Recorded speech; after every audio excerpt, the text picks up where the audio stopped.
anyone who runs a business should get what their baseline is and check it every 3 years to see, is it improving?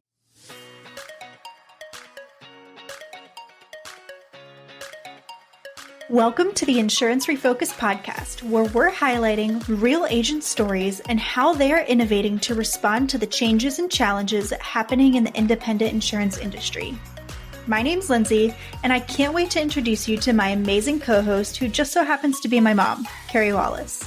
Mom, how you doing today? I'm doing well, Lindsay. How are you doing today? I'm doing good. I just finished up a marathon of weddings. We had 3 weddings, 3 weekends in a row. So I am hydrating first and sleeping and getting my sea legs of non-wedding life back to me. It's going to be quite the transition this weekend to just sit on my couch. The question is, if all these weddings made you rethink what you're planning is the question, right?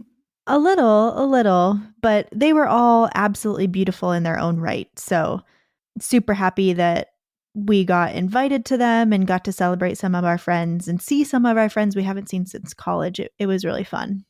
Yeah, I like that. I like some of the special touches that you shared that some people did at least the most recent wedding, which was very cool. So it was so cute. So we sat down at our there were like assigned seats, and we had little cookies in front of us, but no one else had little cookies. And ours said, "You're next." So it was a little champagne bottle that said, "You're next" on the cookie. And we had other friends there who were also engaged, and they also had the cookie. And I was like, oh my gosh, we're totally doing this somehow at our wedding for our friends. Yeah. Hopefully they don't listen to this podcast, but whatever. I don't think any of them do. But it was really adorable and it was super fun. Yeah. So it was a great time. But so today I want to take us back to the basics a little bit. I want to go back to ground level. So maybe some of our usual listeners, this is going to be, a refresh for them. But what really started Agency Focus was valuation reports. And one thing that I've noticed as I've been working more and more with agency owners is some agency owners just love insurance. They love to write insurance. They don't love being business owners. And there's nothing wrong with that. That's just the fact of what some independent insurance agency owners have in their toolbox. And so when it comes time to exit or comes time to do this or that, they may not know what resource to turn to, right? There's no guidebook. I'm sure there is a guidebook out there somewhere, but in life, right, there's no guidebook for this. So today I really want to break down what is a valuation, why would someone get a valuation, what is all included in a valuation, what does it tell you, and what does it take in order to do it.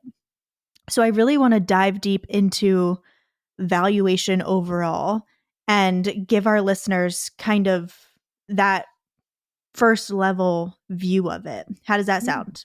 I would love to talk about it. I think the more people that gain an understanding of how to get a health check on your agency, the better off they will be as business owners. And honestly, the more opportunity they will have or options they will have when they're faced with the decision to either exit, to transition to the next generation, or to potentially acquire another agency. So let's dive in. You take me wherever you want me to go, and I will follow your lead, my friend. Sounds good. So to kick it off, I'd love to hear a little bit, maybe even background of like first valuation you did. Like, what is a valuation report and how is it created? Yeah. So I've been doing valuations for about 9 years now. It was, something I absolutely love doing. It gives you a complete and total view of your agency and all the factors, the strengths and the weaknesses, and puts it in a numeric form to say, this is the fair market value of what your agency could expect today. A fair market value, when we create the report, is really meant to be the internal valuation of an agency, not what an external agency would pay you. And the reason I want to make this distinction is everything in the news today will talk about what the multiples are for agencies. And when you see a multiple that is published, they're talking about one agency buying another or a private equity firm buying an agency. And that is an external number. But when you do a valuation, you're actually looking at what is the expectation of the ongoing operation of this agency if ownership were to change and all that changes is you are now no longer the owner and someone else is, not that you combined it with another agency. So that is considered an internal number, not an external number. And the reason that's important to talk about is because if you get a valuation, the person valuing your agency can't possibly know what the synergies are between the buying entity and your agency in order to quantify what that would do to the profitability, what that would do to the value, combined value. So when you get a valuation, it is meant to be the floor, and that everything else from there either builds or takes away from that floor expectation of what your agency is worth. So most cases, if there's an external buyer, you could combine locations, you could combine staff, you will combine your books of business. If you have carrier overlap, that would potentially put you in the running for additional contingencies with carriers that you might have or not qualified for prior. So again, none of those synergies are in a valuation. What could cause it to go less than an internal valuation is if no synergies exist. So if a potential buyer is someone who's located across the country, different footprint, different carriers, and really you're going to operate it completely separate, you'd be closer to the internal valuation for that type of buyer simply because there are not a lot of synergies in order to quantify there. So really important to give agents an idea of what should I expect, not what do I think it is or what did the person down the road get, but what are the factors based on my agencies? What could I expect in this current market for evaluation? That's what this report will tell you. Got it. So it is truly just about the agency itself internally. And one thing I want to ask a question on, you said it would be for an acquisition if, so say like, there's a son coming up buying the father out or a daughter coming up buying the mother out. That would still be internal, right? So that would be the cost for it. It's not two agencies merging together. That is correct. Yes. Okay. Got it. That is correct. Good distinction. I'm glad you pointed that out. Okay. So that's what a valuation is. It's what it tells you. Now walk me through, what are all of the different parts of a valuation report? Does it tell, like, is it broken up into sections? What can they expect when they receive the report back? Sure. So the valuation is broken into sections. First, we have to identify why we're doing the valuation. So we say certain assumptions that apply to the valuation. For instance, if an agency is no longer going to be in operations, let's say there is a divorce and we're doing a valuation because the agency is going to be liquidated. It's no longer going to happen. That is not a going concern. So we have to say the assumptions that we're placing on this business in order to complete this valuation. 99.9% of the valuations that I've completed is considered a going concern, meaning we expect this agency to continue. We then talk about the assumptions that we apply to the valuation, that it is a hypothetical buyer and seller, that no one's under any compulsion to buy or sell, that it is a strategic buyer. I'm sorry, it's a financial buyer, not a strategic buyer, which is really talking to those synergies. None of those synergies are being contemplated. And then we talk about what information was collected in order to complete the valuation. The valuations that we provide for agencies are either done as a multiple of EBITDA, which is earnings before interest, taxes, depreciation, and amortization, or a multiple of revenue. if it is a smaller agency where EBITDA multiple doesn't make sense. So we will have a section about their financials, and any adjustments that were made to the financials in order to get to a pro forma EBITDA. Pro forma just means what is a very likely ongoing assumptions for the agency, how they could operate. And that's based on the agency's trends, removing any one-time expenses or one-time revenue, and also using industry benchmarks to say what's a reasonable expectation of how the agency could run, so we can get that operating profit or EBITDA that is realistic and expected based on industry and the agency. So that's one piece of the equation, and you'll have a section about that. And then the next section is, what are some of the risk factors that helps us determine what that multiple is to apply to your EBITDA or to that revenue number. And we will go through what those different risk factors are specific for your agency, whether it's a strength inside your agency, whether there are opportunities to improve your agency and remove some risk. And to me, that's actually the most important part of the report, are those opportunities to say, here's where you are today, and here's some things you could do to strengthen your agency and strengthen your value, or here's some ways to look at your business and potentially de-risk it or invest in different ways in order to maximize that value. So that's section number 4. And then section number 5 is the valuation. So we'll give you what that range of value is. We'll also, depending on the size of the agency, give you some perspective on what a potential buyout would look like given the current interest rate market. So could a bank loan actually be utilized for this valuation in this market? And for larger agencies, we might put what some external multiples look like as well, just to give you a frame of reference.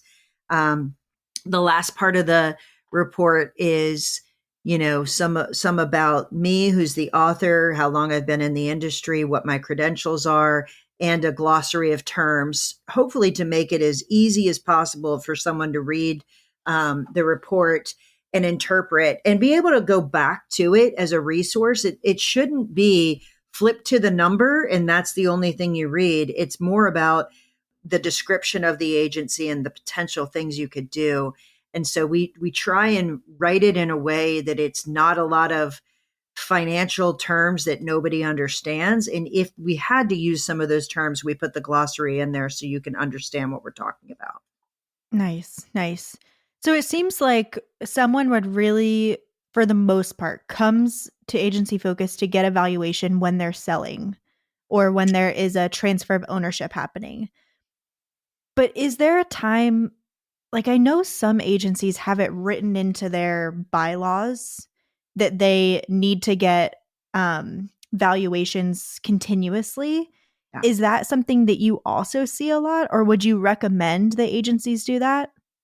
Yeah, it's a super great question. And actually, when I started doing valuations for agencies, the thought process was the only time you would get a valuation is if you were getting ready to sell. In fact, it's a funny story. I used to travel around, and prior to COVID, you really didn't deliver a valuation report that wasn't in person. Like I would literally drive to their agencies, sit down and go over the report with them. And I loved, I mean, honestly, it was one of my favorite things being face to face with agents. Like I genuinely wanted to be in that room and be able to see the body language, just, be in person. So I would also want to take a picture saying, hey, I was here, and post it and say, hey, listen, we were able to visit so many agencies. And some of them would ask me not to. They basically said, I don't want to be seen with you because I don't want people to think I'm selling. And nothing could be further than the truth. I think one of the biggest fallacies is thinking you don't want to get a valuation unless you're thinking of selling. I think anyone who runs a business should get what their baseline is and check it every 3 years to see, is it improving? Have I moved the needle? What's happening in the market? The only reason I would tell you to do it more often than 3 years is, number one, if you're in the middle of a transition, Or number two, if you buy an agency or sell a book of business or do something significant in your business, you should get that health check again. But we do all kinds of things in our lives. We go to the doctor every year to get a health check. Well, most of us do. I'm not sure that I can say that for everyone in my family, but listen, we are meant to see a doctor every year and make sure that we're keeping up and being as healthy as we can. We do the same thing for our cars and we get them tuned. You get your heating and cooling, equipment inside your house checked every single year. Why on earth would you not check your business, whether you're buying or selling? Just know where it is in order to be a better leader and make better decisions about your agency. So honestly, that was one of the reasons we priced the valuation the way that we did, to make it a business planning tool, not something you're only going to do once in your career. When I entered this space, there were people that did valuations, but it was somewhere in the range of $8,000 to $10,000 in order to obtain a valuation of your agency. We are far less than that. Our valuation is priced so you can do it every single year as a health checkup, or at least at a minimum every 3 years in order to get a health checkup. So that is a fallacy. I think that the agents that get a valuation and take the insights and work on their business are far better positioned when they are faced with a decision to buy or sell or transition than those that are not, and it's money well spent.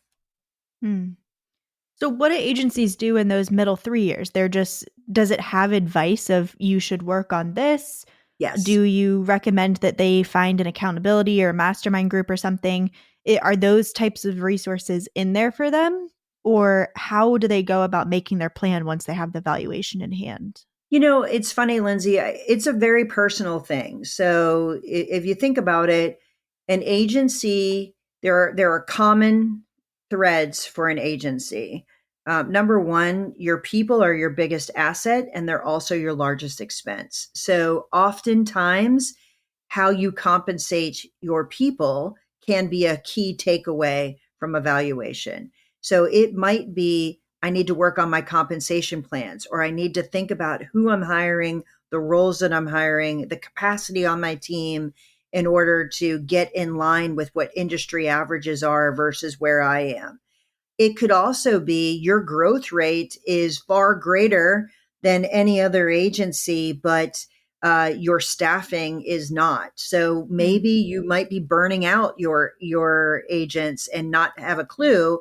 In the middle of a hard market, there's a lot of people that feel like they're being burnt out. But you now have data to say, actually, they're handling more work than the average agency. Maybe this is time to either invest in technology, tier your clients, or hire in order to help with that. So the takeaways are very personal. And typically, that's where the conversation when we review evaluation are focused around. Another big area is carrier concentration and what your strategy is with your carriers, your network relationships, all of those things is a takeaway because, in a soft market, it's less important, but in a hard market where placing business becomes difficult, you could really use some benchmarks to say, how much should I have with my lead carrier? How exposed am I based on the book of business that I'm writing with the partners that I've chosen? And should I start making different decisions? Areas of concentration, like with your customers and your producers, big takeaway. You might not have realized that 90% of your new business is coming from two people that are nearing retirement age. And what should you do to round that out? Or, 40% of your book of business is being managed by someone who's going to retire in the next 2 years. And oh, by the way, the two account managers that work with them might retire before them. Like the body of knowledge is going to exit. That is a huge risk factor, even though your growth numbers are great, your profitability numbers are great, the transferability of that agency is far different than an agency that has some generational health. So um, I don't know about a mastermind. I think the awareness of those insights and putting a plan in place in order to tackle those biggest risk factors can be incredibly beneficial for an agency owner. And sometimes that means joining other agents that are trying to deal with the same stuff, or it could be it goes on my annual goals. Like I need to focus on this as a leader and then check to see, have I moved the needle enough? So, but no, it's actually a good idea. Maybe I should put resources in there to say, here's some ways that you can be held accountable in order to do that. People reach out to us to have their valuation redone often because they want to know, have I moved the needle and I might be nearing the end. As closer as you get, the more you want to know, have I positioned myself the right way? Yeah. Mm-hmm. Cool. So when agencies come to you and they want a valuation, there is so much data in an agency that can be tapped into. Obviously, the more data, the better, probably. I guess I shouldn't say obviously, but I guess I'm going to put an assumption into the world that the more data that they can give you, the better. But what are like kind of the key, most important things that they give you in order to get it done? Yeah. So we start with 5 years of financials. We want your profit and loss statement for 5 years, your most recent balance sheet. We typically do a valuation based on year end or the agency's, year end. It might not be calendar year, but whatever the fiscal period is for the agency. We want your current staff listing, their compensation structure, and their total compensation. We would like a book of business report that is listed by revenue, by premium, by carrier, by line of business, and the person responsible for those accounts. And we want carrier reports for where you place at least 80% of your business. And then we ask the agency a series of questions. Are you part of a network, cluster, or alliance? Do you have an operating agreement? Do you have a perpetuation plan? Describe your technology that's utilized. Describe your sales and service inside your agency. Describe how you get new business. What are the lead sources for new business inside the agency? Those kinds of questions. And then we schedule a call and talk to the agency about these things. Numbers can only tell you so much. You need to gain an understanding of the story behind the numbers. And honestly, Lindsay, it sounds like a lot of data. It really does. Like financial statements are usually very, very easy for an agency to generate. Even the book of business, we want an Excel or CSV file so we can look at areas of concentration by carrier, by account, by line of business, by customer, like all these different ways. Otherwise, I have to ask you each and every one of those questions if I can't get the complete book of business report. So where agents struggle is if they're paper-based and they don't use an agency management system, or their agency management system is not utilized in a way where they can run a report this way, it becomes super labor intensive. But it's also really good to figure that out years before you want to transfer, because if you wait until you want to sell and you struggle to provide that kind of information, or you even wait before you want to acquire and you struggle to provide that information to the bank, you're going to slow it down and not have as many options available to you. So sometimes it's just going through the process and getting all of that in order is beneficial in and of itself. And I will tell you, one of the initiatives on our team right now is to ease the friction and the burden of that data collection.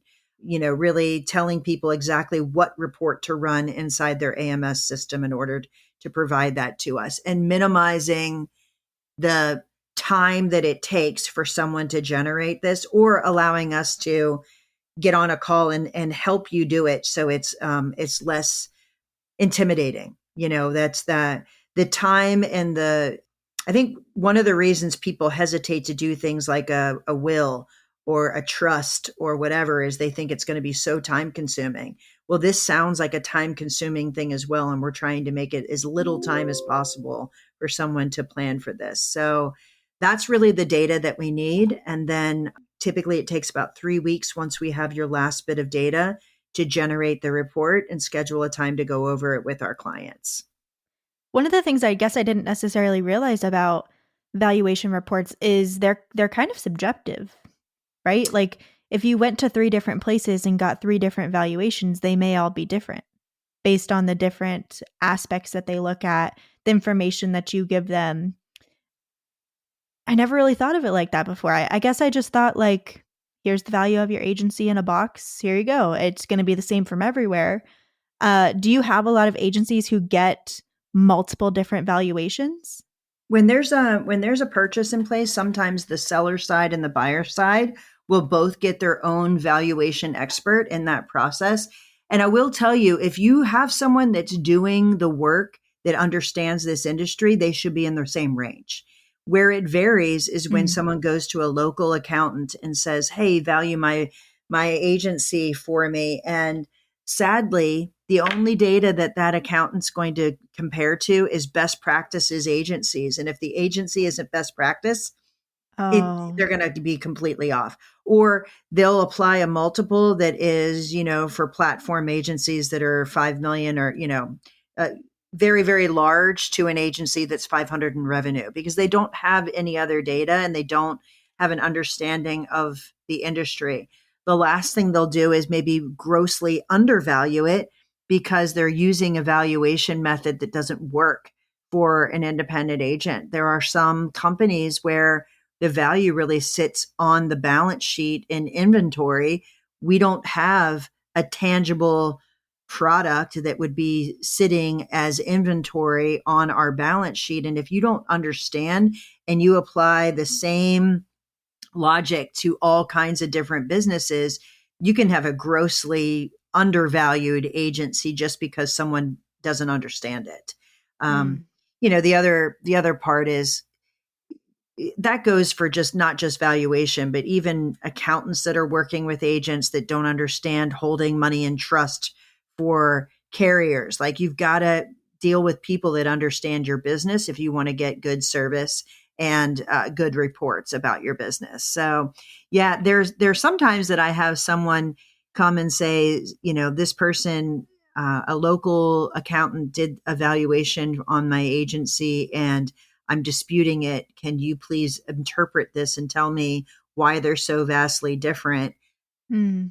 So it's unfortunate, but I think when you use a local accountant, you tend to think that they know enough in order to do this, and sometimes it's just not true. Does the local accountant normally swing high or swing low? It depends. If they are using best practices and applying it to a small agency, it could be super, super high. And if they're applying, a an asset method rather than a multiple of EBITDA, it just can be widely off. And it could be grossly under. So yeah. Gotcha. Well, very good. I thank you for that overview. It definitely helped me understand what valuations are, why they're important, when you should get them, all of those things. Do you think that there's anything that you wish agencies knew about valuations that we didn't get to? So I would just challenge this because there's a lot of people that like to talk. We are in an industry where agents are so willing to share with each other, which I love. It's actually a strength of our industry. But in some cases, it can be dangerous to base your information on what someone else has done.